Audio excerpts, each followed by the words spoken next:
우리가 마가복음 1장 말씀 안에 나병 환자 치유의 자리를 우리가 지금 함께 읽었습니다. 우리가 사복음서를 읽어간다 할 때는 누구를 찾아가는가 하면 예수님을 만나고 예수님의 어떤 행적을 통하여서 뭘 이렇게 손에 쥐어야 되는가 하면 하나님의 이 땅에 오심, 하나님의 어떤 임재의 내용들을 조금이라도 부족하지만 허락해 달라고 우리의 마음을 드려야만이 문이 열릴 줄 압니다. 우리가 교회당을 들어오지 않습니까? 이 교회당을 들어온다라는 것이 어떤 문을 통하여서 들어와서 거기에서 이루어지는 내용들이 신비입니다. 신비.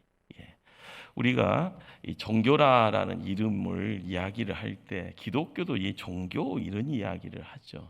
그러나 기독교를 종교라는 이름에 국한을 하게 되어지면은 다른 종교가 이야기하는 내용 앞에 우리도 함께 또한 귀를 기울여야 되는 그런 어떤 노력을 해야 됩니다. 그런데 우리는 하나님이 어떤 분이다라는 것을 믿음으로 바라보고 있기에 하나님을 통하여서 이루어지는 역사, 바로 이것이요, 어떻게 보면 신비입니다. 머리로만 기가 발달해서 머리로만 내가 아는 것을 가지고 입으로만 그러다 보면은요, 항상 믿지 않는 이들이 무슨 말을 합니까? 입만 살았다라고 이야기합니다. 그런데 우리가 항상 교회에 와서 마음의 평안을, 하나님이 주시는 평화를, 그리고 문제 해결을요, 지금 문제 앞에 힘들어하지만 신음소리 내고 고통을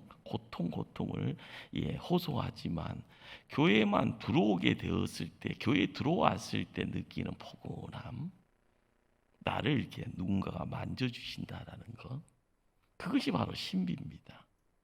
우리가 일자무식이다라고 하면은요, 낫을 놓고 이 뭐요 하면은 그것이 낫이지 기역자라고 생각하는 사람이 누가 있겠습니까?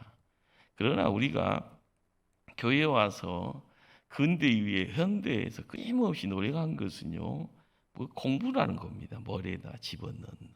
그래서 낫을 놓고 기역자를 알게 하고 기역자가 뭔지를 알지 하면서 끊임없이 사물에 대한 대입을 통해서 그 사물을 통해서 느껴지는 내용들, 삶의 어떤 내용들을 항상 교육을 시켰습니다. 이것이 학교라는 장을 통해서 만들어지는 내용이죠. 그러나 교회는요, 그걸 이야기하지 않습니다. 만나라는 거죠. 누구를요? 하나님을 만나. 그러니까 우리가 찬송을 하면서도 찬송 속에서 하나님 만나기를 원하는 거예요. 하늘의 문이 열려야 되고요. 내 마음의 문도 열려야 되고요. 그분이 내 안에 들어오셔서 중심에 자리 잡고 내가 주인 할란다. 오케이? 아멘. 그러면서 구세주 되시는 분이 나의 구원자가 되어지는 그 모습들을 알고 힘들 때 힘들다고 이야기하고 용쓰고 기쓰고 바라게도 안 되는 사이에도 주 앞에 나아가고 맡길 때 문제 해결이 되어질 때 불가능이 가능케 되어질 때 하나님 하셨습니다. 이 이야기를 하게 됩니다. 그러기에 우리는 66권을 읽어가면서 하나님을 알아야 되는데 구약 성경을 읽다 보면 하나님 알아가는 것이 참으로 힘들다고 이야기를 해요. 힘들다고요. 하나님 어디 있습니까? 라고 물어보고 보여주세요. 얼굴 좀 보여주세요. 소리 좀 듣고 싶어요. 이야기를 하지만 주파수가 안 맞는지 끊임없이요 만남이 없습니다. 그러다 보니까 제 내용이 불순종이 죄를 통하여서 끊임없이 타락의 내용이 뭘 이야기합니까? 죽음이다라는 거. 개인적인 죽음과 통하여서요, 하나님 백성들이 함께하는 민족 나라가 죽음이다라는 것이 멸망이었던 겁니다. 우리는 멸망이라는 것이 끝을 이야기하죠. 그러나 세상 사람들이 끝, 그렇지만 하나님의 끝 아니야. 그랬더니요, 다시요 살아납니다.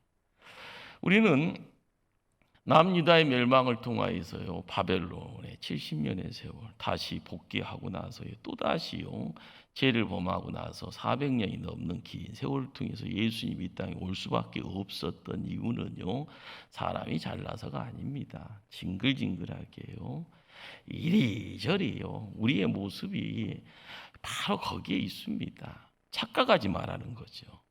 우리가 성경 66권을 읽으면서 구약, 신약 따로 거기에요 묻혀져 있는 보이지 않는 세월, 그 보이지 않는 세월에 대해서 조금이라도 시야를 모으고 집중하고 느낄 때요 너 못났다라는 소리입니다.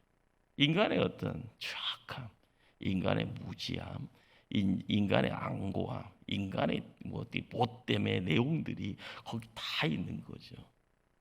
그러기에 사복음서를 읽어갈 때는요 나 잘났어라고 이야기하면서 성경 읽어가면 큰일 납니다. 하나님 안 만나줍니다. 우리는 사복음서를 읽어가면서요 누구를 만나려고요? 예수님 만나려고요. 예수님이 누구신데요? 성자 하나님. 그러기에 성자 하나님을 통하여서 만나지는 내용이 이 시대를 살아가는 나에게 참 퍽퍽함의 내용을 가지고 있지만 예수님 만남을 통하여서 이 문제 해결에 어둠 속에 있는 곳에 빛이 짠하면서 조명탄 터지듯이 세상이 확 밝아질 때 내가 가야 될 길을 내가 있는 자리를 깨닫게 되어질 때요 내 마음속에 너 해야 될 이거다라고 하는 사명이 다시 한번 고치되어질 때 그 붙잡고 세상살이 해야 되는 겁니다. 마가복음 1장을 읽다 보면은요 어떻게 보면 움직임이라는 것을 조금 여러 번 읽다 보면 느껴지는 부분이 있습니다. 예수님이요 사람들을 피해요. 어떻게 보면 피한다는 것이 뭘까요? 일부러 피하시는 이유가 뭔가 봤더니 한적한 시간, 한적한 장소를 찾아가십니다. 이유가 뭘까요? 우리는 이것을 개인적인 영적인 시간, 기도 시간 찾는다라는 것. 이것은 교회 생활을 조금 하다 보면 그렇구나 예수님이 왜 이럴 수밖에 없었는가에 대한 부분 조금이라도 그 마음 조금이라도 느끼지 않습니까? 자 그런데 한적한 시간 한적한 곳이다라는 것을요 구약 성경을 읽다 보면 창세기부터 쭉 읽다 보면 이것이 뭔가 강야고요 강야의 시간입니다. 세상 사람들은요 그거 참 고생이지 그 시간을 어떻게 버텨? 이 이야기를 하죠. 그런데 예수님 주변에 몰리는 사람들은요 분주함을 이야기합니다. 항상 홀로가 아니라 다수가 함께 있기를 원합니다. 그런데 예수님은요 그들과 어울리기보다는 한적한 장소, 한적한 시간을 찾아갑니다. 왜라는 말을 하죠. 그런데 예수님은요 그 시간이 필요한 거고 그 장소가 필요한 겁니다. 여러분들 영화관을 종종 가실 때요 전쟁 영화를 보게 되어지면은요 갑자기 사람 살지 않는 장소가 펼쳐지면 그것은요 어떤 공간인가 하면 폭탄 맞은 공간입니다.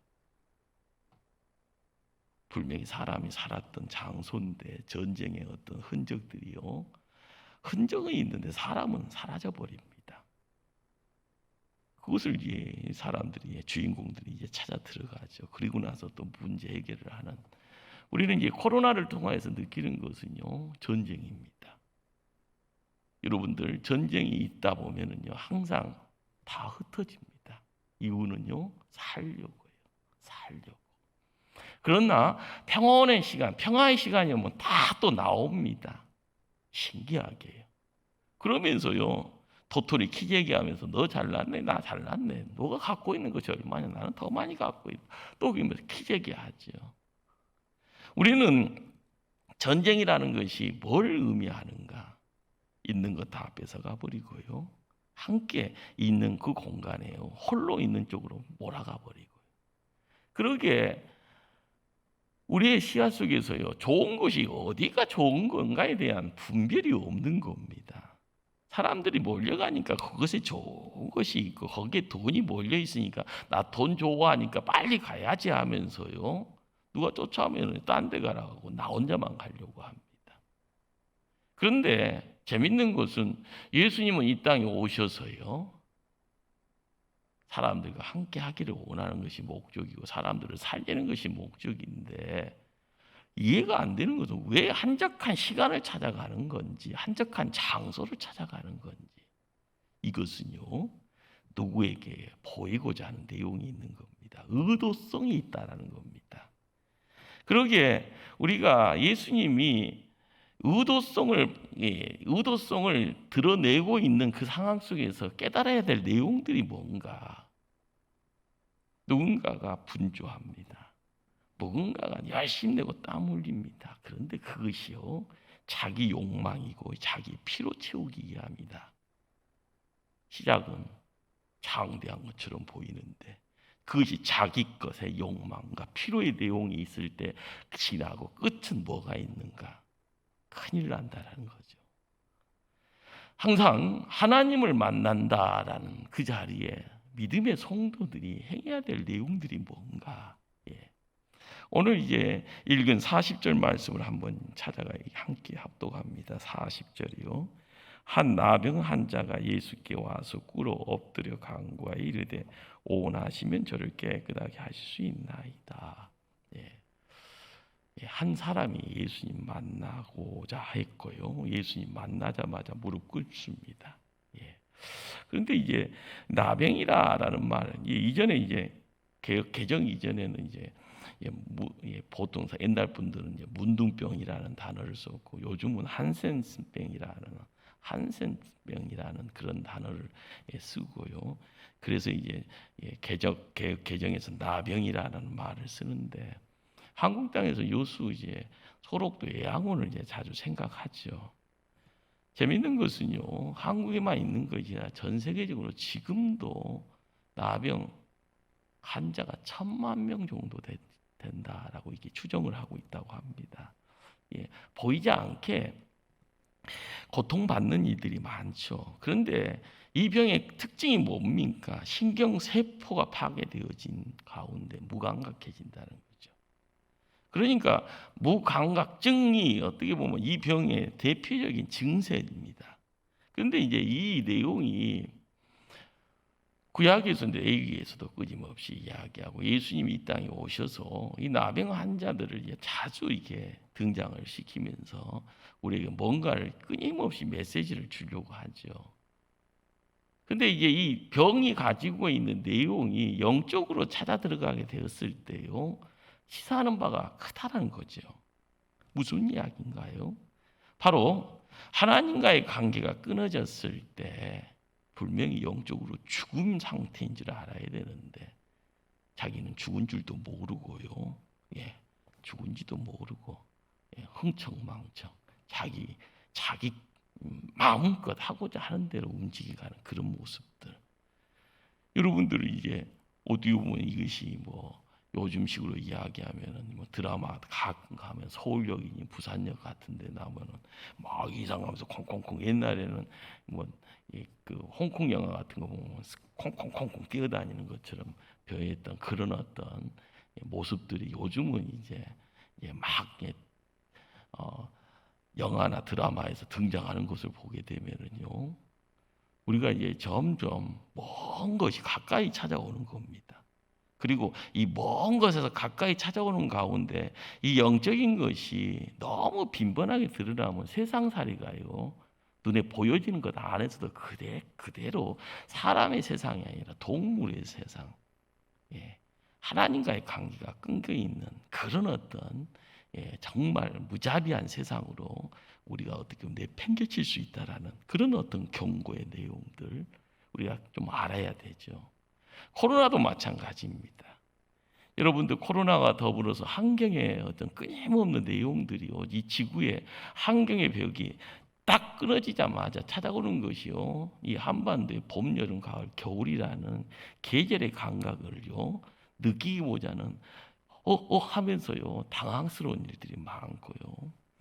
여러분들 지구 전역에서 이루어지는 내용 속에서 끊임없이 몸살앓이 하고 있는 지구가 시름하고요 몸부림치는 내용들이 재해라는 이름, 재앙이라는 이름으로 등장을 하고 있는 겁니다.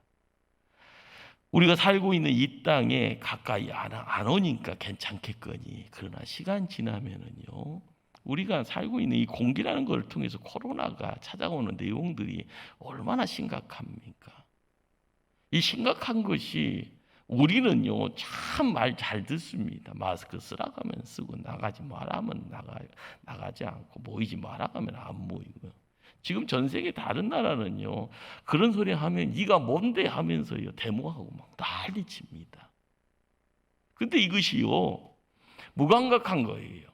죄에 대한 부분에도 무감각한 거고요. 죽음에 대한 부분도 무감각한 거고요. 나 혼자 괜찮으면 괜찮다고 생각하는 그런 어떤 무감각함의 내용 속에서 드러나는 세상인 겁니다.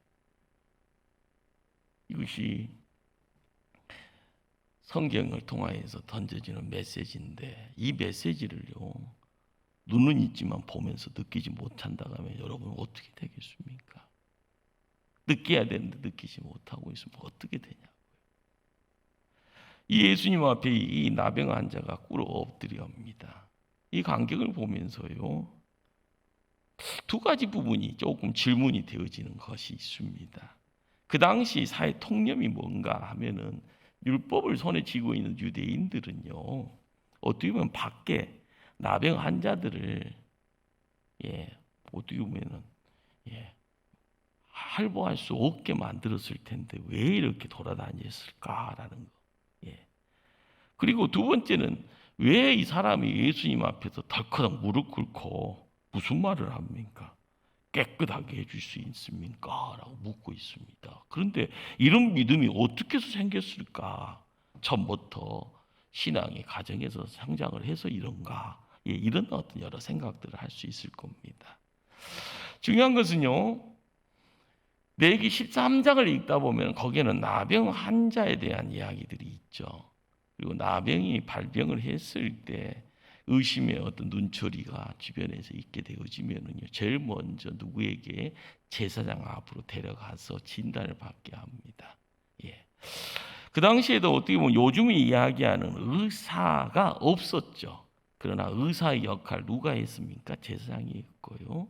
제사장의 어떤 결정을 통하여서 사회라는 공동체가 전체적으로 지켜지는 어떤 잣대가 제사장 입을 통해서 이야기됩니다. 자, 그런데 우리는 이제 이 나병이 요즘은 이제 큰 어떤 병으로 이제 이야기되어지지만, 그 당대에서는요, 구약의 백성들은 하늘에 하나님의 벌, 하나님이 치시는 벌, 하나님의 징계, 천벌, 이런 생각을 갖고 있었습니다. 그러다 보니까 이 나병이라는 이 내용들이 머릿속에 뭘로 인식되어 있습니까? 이것은 나 혼자 어떻게 할 수 있는 것이 아니다. 그래서 제사장하고 이렇게 딱 묶여져 가는 그런 어떤 내용들이 있습니다. 그런데 이제 레위기 13장 11절을 읽다 보면은요, 무슨 말을 기록을 해놨는가? 이는 그의 피부에 오랜 나병이라 제사장이 부정하다 할 것이고, 그가 이미 부정하였은즉 가두어두지는 않을 것이며, 가둬두지 않고 활동할 수 있게 만들어지는 그런 상황도 있었던 거예요. 오랜 나병, 피부에 오랜 나병, 부정하지만 오랜 나병이라는 것은 전염성이 상실되어져 있는 그런 환자들 같은 경우는 어떻게 보면 자유롭게 움직일 수 있게 해놓았다라는 거죠. 그러니까 지금 예수님 앞에 있는 이 사람은 나병 환자입니다. 그런데 누가 허락한? 제사장이 활동할 수 있게 만들어놓은 그런 나병 환자인 거고요. 두 번째는, 이 사람이 왜 예수님 앞에 무릎 꿇고 뭔가를 강구하고 있는가라는 거죠. 우리는 이제 사복음서를요, 읽다 보면 그림 맞추기가 가능합니다. 산에서 내려오는 가운데 누군가가 찾아오잖아요. 그런데 마태복음을 읽다 보면 이 상황과 흡사한 장면이 등장을 합니다. 마태복음 몇 장인가 하면은요, 산상보험이 있어지는 그 자리입니다. 분명, 바로 이제 마태복음 5장, 6장, 7장 여기서는 예수님의 산상보험이 있어지고 마태복음 8장에서요 1절 2절에 무슨 말씀이 이제 기록이 되어 있는가 하면은 예수께서 산에서 내려오시니 수많은 무리가 따르니라 한 나병 환자가 나와 절하며 이르되 주여 원하시면 저를 깨끗하게 하실 수 있나이다 하거늘. 바로 마가복음 1장과 마가복음 8장의 쌍둥이입니다.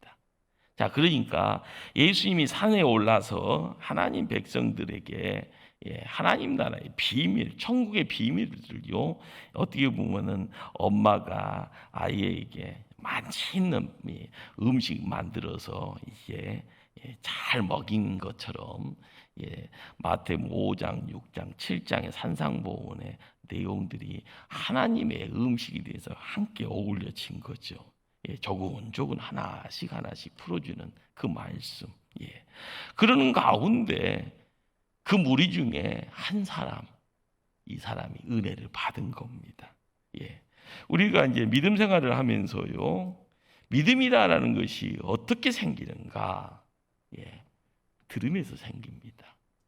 몰라도 들으면은요 알아지는 거고요. 듣는 중에 깨달음이 있어지면은 어두웠던 것들이 갑자기 환하게 밝혀지는 것처럼요. 순간적인 찰나적인 어떤 상황이지만 하나님이 역사하면은요 그 갈급한 심령에 해갈되어지는 것처럼요 생명의 내용들이 함께 어울려지는 것이다라는 겁니다.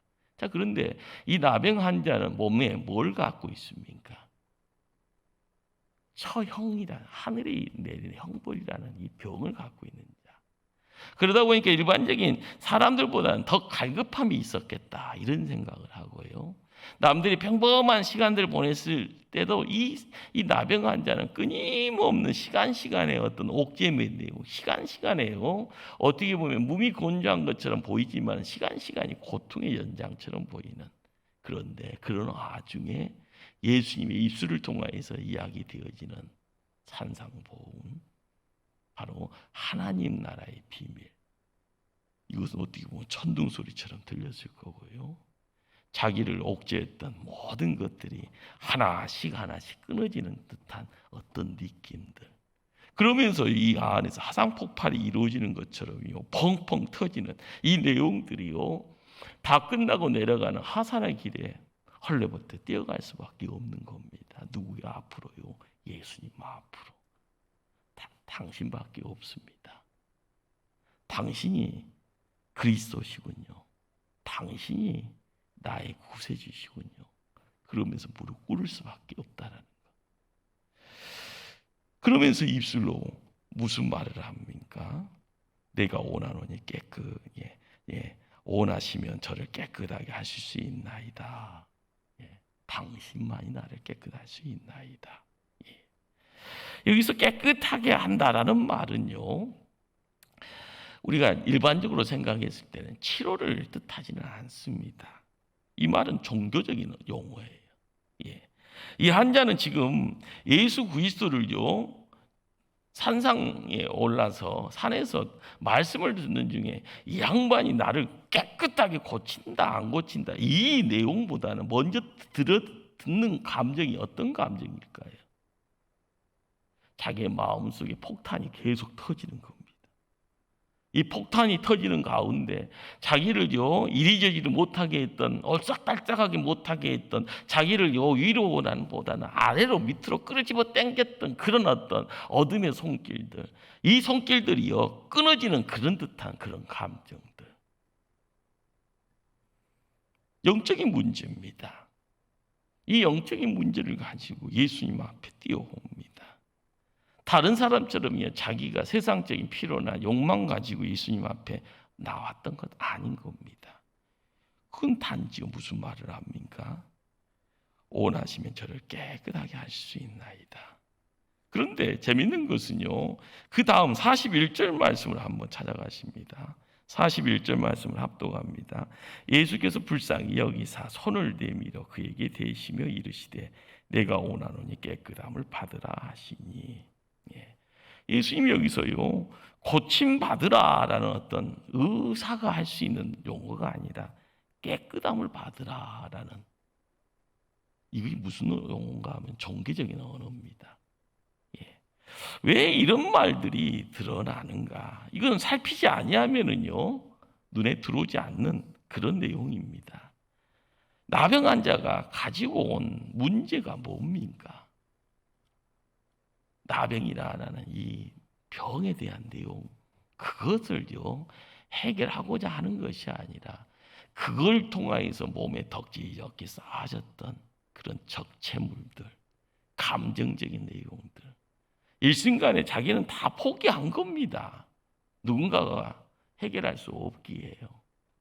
하늘이 내린 볼이라 생각하고 그것을 세월 속에서 다 껴안고 있는데, 그런데 말씀을 듣는 중에요 자기 심령 속에 하늘이 허락한 폭탄들이 계속 펑펑 터질 때마다 묵었던 감정들이 어떨 때는요 그게 눈물이 될 수도 있는 거고 찬송이 될 수도 있는 거고, 어쩔 때는요 춤추는 듯한 어떤 제스처가 될 수도 있는 그런 내용들이 거기 있는 거죠.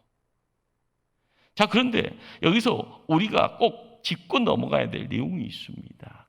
우리는 이걸 기도 응답이라는 말을 종종 쓰죠. 기도 응답이다라는 것은요 신앙생활을 오래 하면 할수록요 잠깐 잘못하면 이상한 곳으로 자리 이동을 해버립니다. 그러면서 영성이 기쁘다라고 이야기되어지는 어떻게 보면 교회에 힘 있는 분들이요 기도를 많이 하시는 권사님들 같은 경우에 입술에 실수를 많이 하죠. 그러면서 나는 이렇게 했다라고 이야기합니다. 그러면서 이야기가 뭡니까? 기도의 양에 대한 이야기. 그리고 기도함에 있어서요 하나님께 드려지는 제물에 대한 이야기들.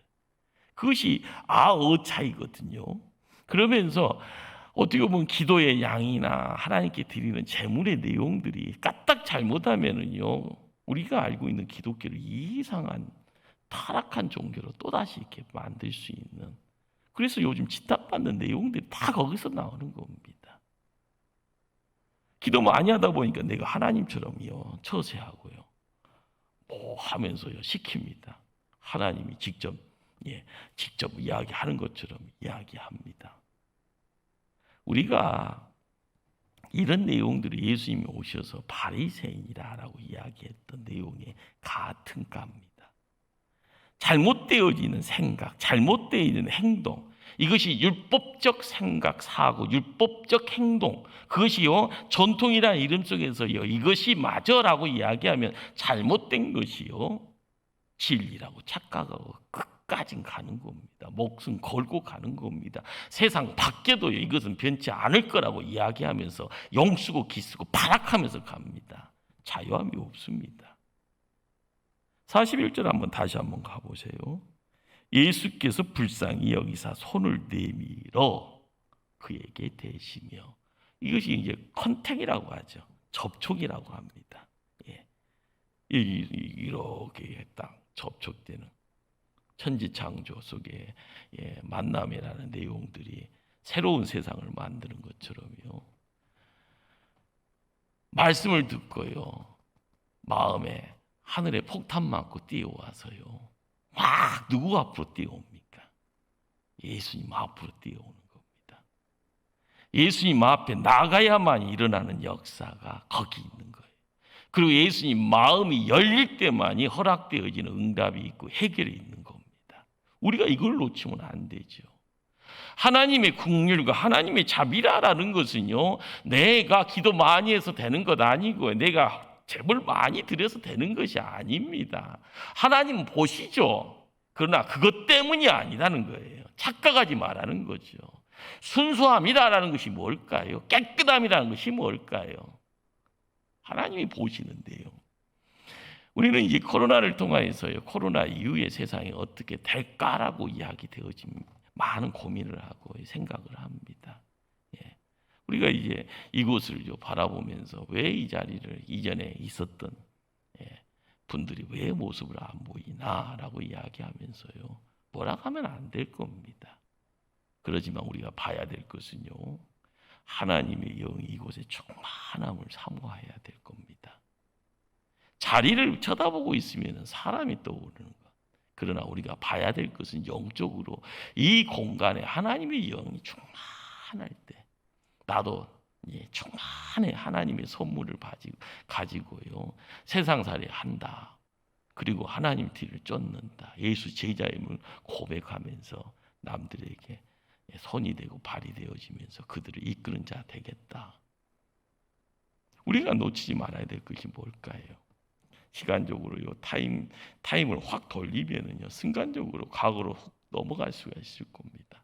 그러나 과거의 때는 코로나가 없어서요 그때는 그러나 지금은요 코로나를 딱 드러내면 우리가 해야 될 것이 뭘까요? 거기에 진짜 매기가 있는 겁니다. 우리의 관심사가요 개인적인 생각, 개인적인 피로, 개인적인 영달. 그것이 코로나라는 이 시대에 하나님의 어떻게 보면은요 하늘에서 내린 형처럼 보입니다. 하늘이 형벌처럼. 그러나 그 가운데서 나를 세울 수 있는 자만이 말씀을 통하여서 내 인생길을 바로 세운 자만이 하나님의 이끄심을 통하여서 예수 앞에 나와서 입술 열어서 나 좀 살려주세요라고 할 때 측은지심입니다. 내 안에 이 측은지심이 아니라 하나님이 보시는 측은지심, 예수님이 바라보시면서 측은지심, 불쌍히 여길 때 역사가 있는 겁니다. 우리가 이 시대에 코로나라는 내용을 통하여서요 뒤죽박죽입니다. 뒤죽박죽. 목사인 저도 뒤죽박죽이에요. 아침 생각, 점심 생각, 저녁 생각이 틀려요. 새벽에 기도할 때 하나님 하면서요 그러다가 눈 뜨고 돌아다니다 보면 저녁이 되면 벌써 저는 제 몸무게가 금방 사라져 버린 것 같아요. 육적인 몸무게는 변함이 없어요. 그러나 내 안에 있었던 은혜의 내용들이 역장수 가서 벌써 다 들어가 버렸는지 불안합니다. 우리가 믿음의 자리를 지킬 때마다 곧 나병이 그 사람에게서 떠나가고 깨끗하여진지라. 우리의 삶의 자리에요 보여지는 실상이 허상인데 허상을 실상으로 생각하면서요 세상 힘들게 살아가고 세상의 죄의 무게 때문에요 우리가 해야 될 일 못하고요 코로나 때문에 인생의 문제 앞에서요 자포자기 포기하고 비겁자가 돼서 도망치고요 내 것 다 내려놓고요 패배자라고요 양손 들고요 게임 끝났다고 이야기해버리는 그런 어떤 모습들 하나님 원치 않을 겁니다. 우리가 예수 그리스도를 통하여 십자가의 비밀을 알고 가는 인생이기에요 이런 모습 하나님 허락하지 않을 겁니다. 그렇습니다. 오늘 말씀을요 40절부터 쭉 읽어가면 깨끗하게 하실 수 있나이다. 41절 보면 깨끗함을 받으라. 42절에 깨끗하여 진지라. 이 깨끗함에 대한 이야기를 계속적으로 던집니다. 어떻게 보면은 이 내용들이요 영적인 상태에 대한 바라봄을 그것을 남을 쳐다보라는 거예요. 제가 자신을 보라는. 우리가 영적인 상태에 대한 부분들을 어떻게 인정하느냐에 따라서 내 길이 새로워질 줄 압니다. 내가 덕지덕지 세상에 더러움을 뒤집어 쓰고 있는 건지 너무 두꺼워서 봐야 될 것도 못 보고 그냥 헉헉대고 있는 건지 하나님이 나에게 요구하는 내용들이 무엇인지를 깨닫지 못하고 실수하고 있는 건지 그러나 말씀 앞에 나올 때요 길이 열리는 것이고 그 길이 생명의 길이라는 것 우리는 다시 한번 느껴야 될 줄 압니다. 오늘 이제 말씀을 읽다 보면은요 예수님이 43절에 보내시며 엄히 경고하사라는 말을 우리 주시해야 됩니다. 44절에요 함께 합독하십니다. 이르시되 상가 아무에게 아무 말도 하지 말고 가서 내 몸을 제사장에게 보이고 내가 깨끗하게 되었으니 모세가 명한 것을 들여 그들에게 입증하라 하셨더라. 우리는 예수님이 사복음서 안에서요 그냥 홀로 서기가 아닙니다. 창세 때부터의 내용들을 그대로 진행시키고 있다는 것을 알아야 됩니다. 그러기에 엄히 경고하자. 이 말씀이 먼저 우리에게 모습을 드러내고요. 자, 그리고 나서 제사장에게 너가 깨끗한 것을 보여라. 그리고 모세가 명한 것을 들여서 그들에게 입증하라라고 이야기를 합니다. 무슨 말일까요? 우리가 이 영적인 어떤 내용들, 육체적인 어떤 질병에 대한 이야기들, 이 모든 것들이 하나님 앞에 다 들어가야 되는 겁니다. 그리고 하나님의 도장을 이제 받아야 되는 부분들이죠. 그러다 보니까 우리가 이제 레위기를 읽다 보면은 레위기 14장에 무슨 이야기가 있는가 하면은요, 정결케 되어지는 나병 환자가 정결케 되어지는 날에 하나님께 드리는 제사의 규례가 등장을 합니다. 14장이 무슨 말을 하는가 하면 어떻게 보면 단순하게 이야기하면 산새 새 2마리를 가지고 가고요, 한 마리를 질그릇에 물을 담아놓고 물 담긴 질그릇에서 한 마리를요 죽입니다. 이 제사 드리기 위함이고요. 또 한 마리는요 강야로 살려 보냅니다. 레위기 14장에서 하나님 앞에 나가는, 제사장을 통하여서 하나님 앞에 나가는, 내가 깨끗해졌소라는 것을 드러내는 자리에, 예배의 자리, 제사 드리는 자리에 새 한 마리는요 질그릇에 물을 담가놓고 거기에다가 한 마리를요 제물로 드리는 거고요, 한 마리는 살려서 보냅니다. 무슨 이야기일까요? 우리에게 있어서요, 이 죽은 새가 뭐가 되는가? 바로 이 죽은 새는 바로 예수 그리스도입니다. 새가 어디서 죽었어요? 질그릇 안에서요. 죽은 질그릇 안에서의 피를 받은 그 피를요, 나병 환자에게 7번을 뿌리면서요, 정결하다, 정결하다 선포합니다. 우리는 이 예수 그리스도가요 질그릇 안에서 피 흘림의 내용을 통하여서 우리는 자유함을, 깨끗함을 얻었다라는 구약에서의 상징적인 이 내용들이 레위기 14장에 기록되어 있고요, 한 마리 새는 살려서요 화드락 하면서 날아갑니다. 우리는 우리의 인생이 질그릇 같다라는 그런 어떤 이야기를 종종 합니다. 이사야 선지자는 자기 자신을 질그릇 한 조각이라고 이야기하고요, 사도 바울은 우리를 질그릇이라고 또한 비유를 합니다.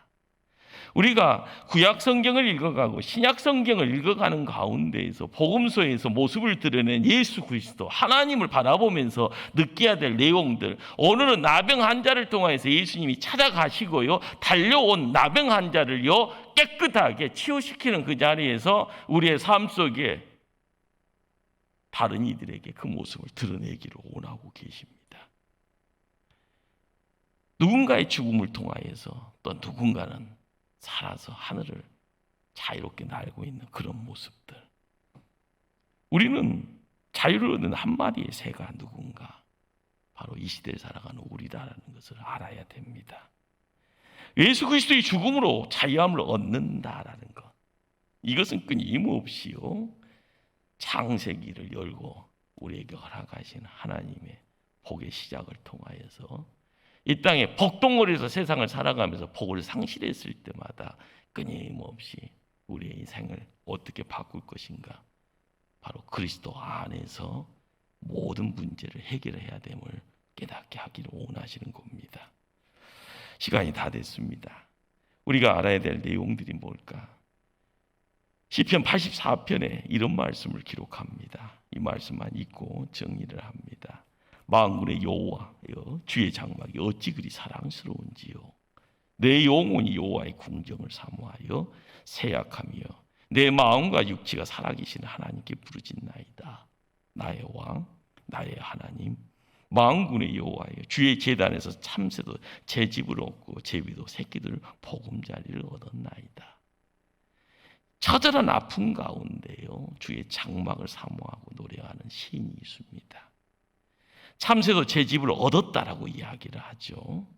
새끼들 보금자리를 언급하면서요 자연의 이치 속에서 이어가는 번성하는 모습들을요 우리에게 또한 상상케 합니다.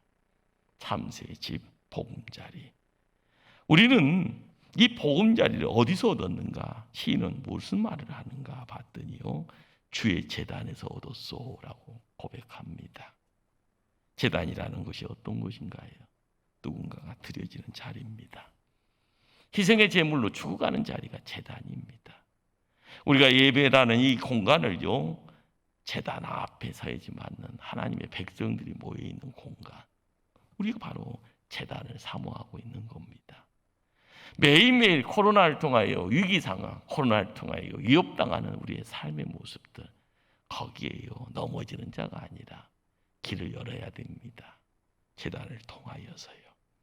살아계신 하나님을 바라보기를 힘쓸 때마다 거기에 나의 왕, 나의 하나님이 함께 하십니다. 우리가 이 시대를 지켜나갈 때마다 우리가 죽음이라는 것이 나의 죽음만을 이야기하고 나의 모든 끝남을 이야기하는 것이 아니기에요. 예수 그리스도의 사랑, 거기에 십자가의 죽음이 있고요. 그 십자가의 죽음이 이 제단, 우리 예배 자리에 함께할 때 우리의 영안이 확 열려지는 자리에 나를 품기를 원하시는 하나님의 자애로운 그 모습이 우리가 함께함을 느끼는 자리, 여기에 감사와 찬송이 함께해야 될 줄 믿습니다. 기도하십니다.